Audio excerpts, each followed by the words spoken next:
जब तक तोड़ेंगे नहीं तब तक छोड़ेंगे। बहुत लंबा दंगल चलेगा रे तोर। नमस्कार फ्रेंड, मेरा नाम है रुद्र प्रकाश और आप देख रहे हैं concept with Rudra YouTube channel को। अभी हम लोग मौर्य साम्राज्य पढ़ रहे थे। हम लोगों ने चंद्रगुप्त मौर्य पढ़ा, उसके बाद बिंदुसार पढ़ा, अशोक पढ़ लिए, है ना। अशोक में एक पॉइंट खाली छूट गया था, वो पॉइंट था, आज चौथा वीडियो होने वाला है। तो एक पॉइंट अशोक में छूट गया था कि जो आपका अशोक जो थे जब लुम्बिनी गए थे, अशोक जब लुम्बिनी गए हुए थे, है ना, धर्म यात्रा के एक दौरान लुम्बिनी गए हुए थे, तो वहाँ पे एक राजस्व था, भू राजस्व उसको कम कर दिया था, है ना, 1/8 कर दिया था, क्या कहते 1/8 कर दिया था, और बाली टैक्स को माफ़ कर दिया था, बाली टैक्स को माफ़ कर दिया था। और एक इसमें और था कि जो मौर्य साम्राज्य के समय में, है ना, जो आपका पाटलिपुत्र में, पटना में, चार वाला रीजन में जो आपका महामारी आया था, सूखा आया था, अकाल आया था, उसका चर्चा शाहगौड़ा अभिलेख में लिखा गया है ना। जो शाहगौड़ा अभिलेख यूपी में भी है, एक बांग्लादेश में, ये दोनों में ही मेंशन है शाहगौड़ा में, कि शाहगौड़ा अभिलेख से पता चलता है कि क्या आया था, अकाल आया था। ठीक है, अब हम लोग आज पढ़ेंगे कि मौर्य साम्राज्य के समय सोसाइटी कैसा था, मौर्य साम्राज्य के समय सोसाइटी कैसा था। तो कौटिल्य ने कहा कि सोसाइटी 4 भाग बटा हुआ था। ठीक है, कौटिल्य ने कहा कि सोसाइटी 4 पार्ट्स में डिवाइडेड था। मेगास्थनीज ने कहा कि 7 पार्ट में डिवाइडेड था। ठीक है, और जो शूद्र लोग जो थे, है ना, उनका स्टेटस इंप्रूव हुआ था, वो एग्रीकल्चर एक्टिविटीज में इन्वॉल्व हुए थे। इसके पहले जो शूद्र जो थे, हम लोग जानते हैं कि ब्राह्मण, क्षत्रिय, वैश्य और शूद्र था। तो कौटिल्य ने तो कहा कि ब्राह्मण, क्षत्रिय, वैश्य और शूद्र था, 4 पार्ट में इसको उन्हें बांटा। मेगास्थनीज में भी किया, लेकिन मेगास्थनीज में इसने ब्राह्मण को कंसिडर नहीं किया, ये ब्राह्मण यहाँ पे नहीं थे। इसने काम के आधार पे बांटा, इसने जो था 7 पार्ट में काम के आधार पे बांटा था, ब्राह्मण उसमें नहीं थे। और इसमें कहा गया कि शूद्र का कंडीशन अच्छा था, इसलिए अच्छा था क्योंकि वो एग्रीकल्चर एक्टिविटीज़ में इन्वॉल्व हो गए थे, है ना। पहले नहीं किया जाता था, अब इन्वॉल्व हो गए थे, तो इस कारण से कहा कि इनका स्टेटस बेस हो गया है। ठीक है, एक है रूप जीवा। क्या है रूप जीवा? क्या है रूप जीवा? क्या था? तो रूप जीवा किसको कहा गया है? तो जो वैश्य लोग थे उनको कहा रूप जीवा कहा गया है। याद कर लेना है कि रूप जीव किसको कहा गया? वैश्याओं को रूप जीव कहा गया है। देखिए, कौटिल्य ने कहा है कि दास प्रथा था, स्लेवरी वहाँ पे थे, दास लोग वहाँ पे थे, लेकिन मेगास्थनीज ने कहा है कि वहाँ पे स्लेवरी नहीं था। तो सिंपल सा चीज़ क्या था कि मौर्य साम्राज्य के समय मेगास्थनीज ने क्या कहा है कि 7 भाग में बांटा है, लेकिन ब्राह्मण को कंसिडर नहीं किया, वह काम के आधार पे ये किया है। कौटिल्य ने 4 भाग में सोसाइटी को बांटा है। ठीक है, और कौटिल्य ने कहा है कि उस समय स्लेवरी जो था, जो दास था, वो प्रथा वहाँ पे था। लेकिन जो आपका मेगास्थनीज है, उसने कहा है कि स्लेवरी जो दास था वहाँ पे, है ना, वो वहाँ पे नहीं था। एक वर्ड है रूप जीवा। क्या है रूप जीवा? रूप जीवा किसको कहा गया है? तो रूप जीवा जो है वो कहा गया है आपका किसको? वैश्याओं को रूप जीवा कहा गया है। ठीक है, अब चलते हैं आगे।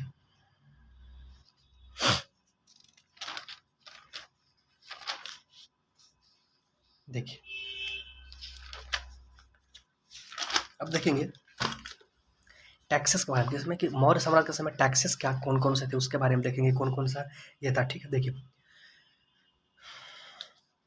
एक टैक्स था बघा टैक्स। वो क्या था? 1/6 किंग को जाता था। कहाँ जाता था? किंग को जाता था। प्रोड्यूस का जो उत्पादन होता था ना, तो चंद्रगुप्त मौर्य आपका मौर्य साम्राज्य के समय एक बाघा, है ना, बघा, क्या बघा का टैक्स। क्या था बघा टैक्स? तो उत्पादन का 1/6 था, बघा टैक्स था, वो राजाओं के पास जाता था। ठीक, एक है एग्रोनोमोई। क्या है एग्रोनोमोई? क्या है एग्रोनोमोई? क्या है? तो एग्रोनोमोई जो है वो क्या करता था? टैक्स वसूल करता था, कलेक्टेड बाय टैक्स, है ना। लैंड टैक्स जो था वो ये करता, सड़क, जिनको सड़क विभाग, एग्रोनोमोई क्या करता था? एग्रोनोमोई तो इसका काम था सड़क बनाना था, है ना। और लैंड टैक्स वसूल करता था कौन? एग्रोनोमोई।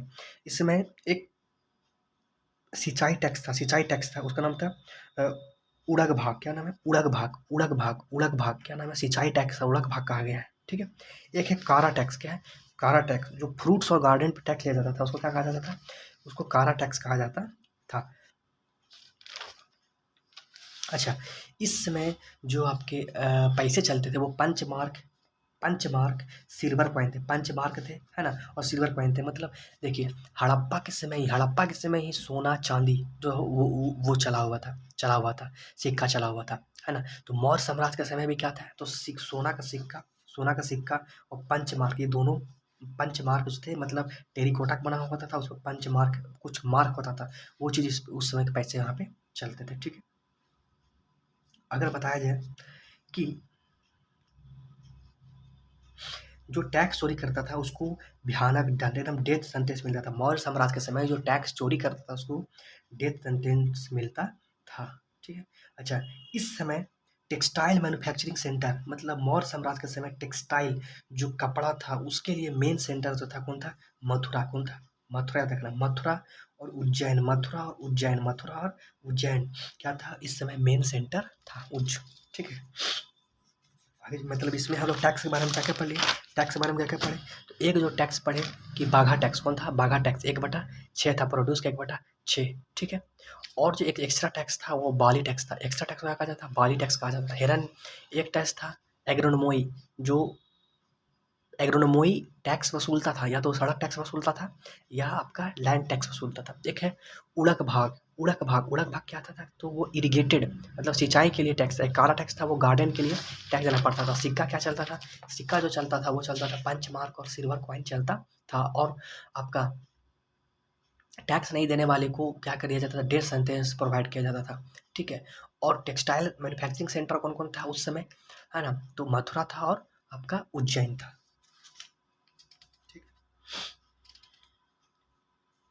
हम लोगों ने आर्ट देख लिया।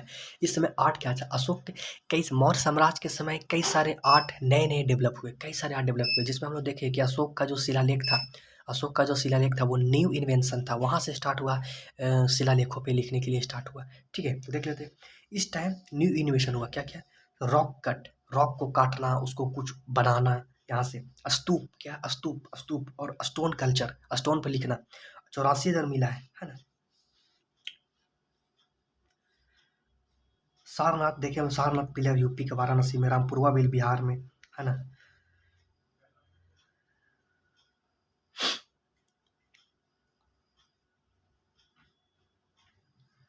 ये चीज़ हम लोगों ने देखा। यहाँ देख लेते हैं, यहाँ पे क्या क्या है, जैसे में कुछ है हम लोगों ने देखा कि आपका लोमासा ऋषि केव जो था बराबर हिल गया में अशोक ने बनाया था, आजीविका के लिए बनाया था, है ना। धौली केव्स उड़ीसा में बनाया, वहाँ क्या था, एलिफेंट था। धौली केव्स में क्या था, एलिफेंट था। धौली केव्स में क्या है, एलिफेंट आगे फ्रंट में बना हुआ है। इस समय यूनिवर्सिटी कुछ फेमस हुए, जैसे तक्षशिला यूनिवर्सिटी, है ना, उज्जैन, वाराणसी सब फेमस थे। तो मौर्य साम्राज्य में कौन कौन से शिक्षा केंद्र फेमस थे, तो एक तक्षशिला का फेमस था, उज्जैन का फेमस था और वाराणसी का फेमस था। नेशनल एम्बलम जो था वो सारनाथ, यहीं से लिया गया, हम लोग पढ़ चुके हैं।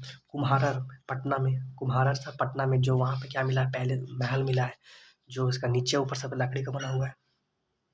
अच्छा, फिर देखते हैं कि मौर्य साम्राज्य जो मौर्य का जो पिलर्स वो पर्शियन से काफ़ी ज़्यादा मिले हैं। वहाँ से लोगों ने सीखा है, क्योंकि इस समय आवागमन स्टार्ट हो गया था, तो वहाँ का कुछ छाप जो है यहाँ पे देखने को मिला है। जैसे में अगर कहा जाए तो जैसे मौर्य, जैसे पॉली सरफेस कैसा है, पॉली सरफेस है, मतलब जो दोनों में मतलब पर्शियन का पिलर्स और मौर्यन का पिलर्स में सिमिलरिटी क्या है, तो दोनों का सरफेस कैसा है, पॉलिश्ड है। दोनों में क्या है, कैपिटल एनिमल, मतलब एनिमल जो ऊपर में देखने को मिलता है, ठीक है।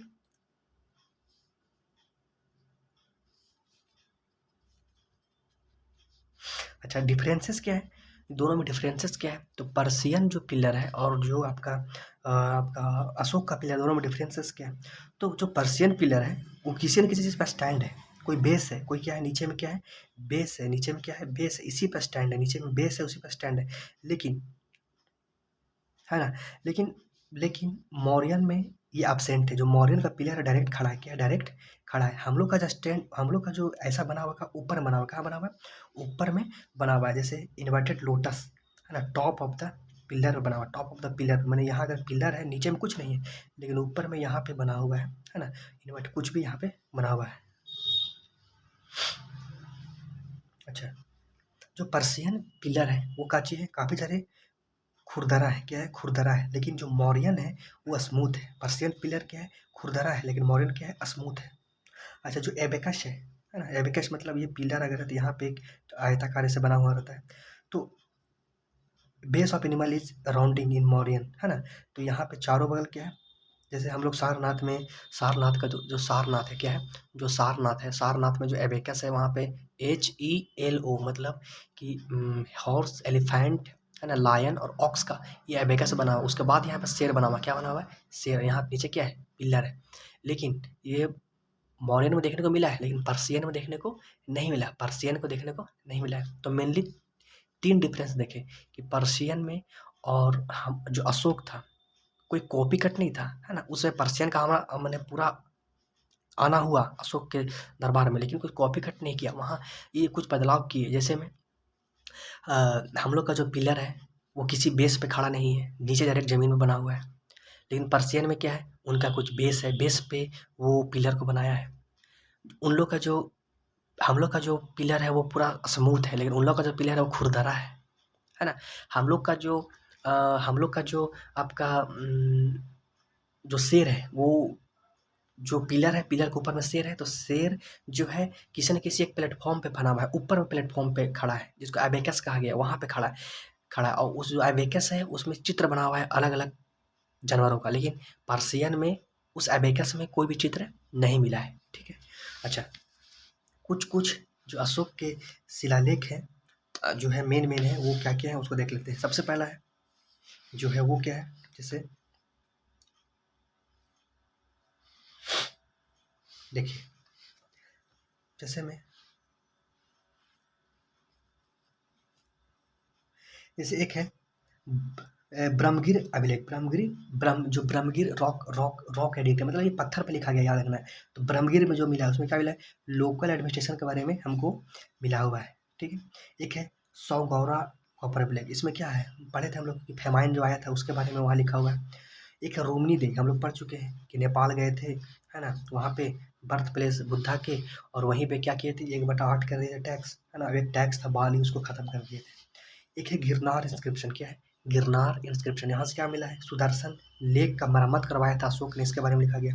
एक है निगाली सागर इंस्क्रिप्शन, याद करना है, निगाली सागर इंस्क्रिप्शन, निगाली सागर इंस्क्रिप्शन। यहाँ से क्या पता चलता है, यहाँ पता चलता है कि फर्स्ट इनलार्जमेंट ऑफ स्तूप, स्तूप का जो बनाना स्टार्ट किए थे, स्तूप बनना जो स्टार्ट हुआ, स्तूप का जो घेराव होना स्टार्ट हुआ, वो निगाली सागर से ही हमको जानकारी हमको मिलता है, ठीक है। ये पढ़ लिए और क्या बचा इसमें अच्छा, कितना मिनट वीडियो है, 12 मिनट का एक वीडियो देख लेते हैं और थोड़ा सा। देखिए, मौर्यन साम्राज्य का अगर हम एडमिनिस्ट्रेशन की बात करें, अगर मौर्यन साम्राज्य, अच्छा इसको अलग वीडियो में बना देंगे, ठीक है, रहने दीजिए आज इतना ही। जो एडमिनिस्ट्रेशन है उसको अलग वीडियो में हम लोग बना देंगे, ठीक है। अगर आपको वीडियो पसंद आया है तो लाइक कीजिए, सब्सक्राइब कीजिए, ओके, थैंक यू। सबका अभी MCQ होगा, ये जब हम लोग पूरा खत्म कर लेंगे उसके बाद MCQ होगा।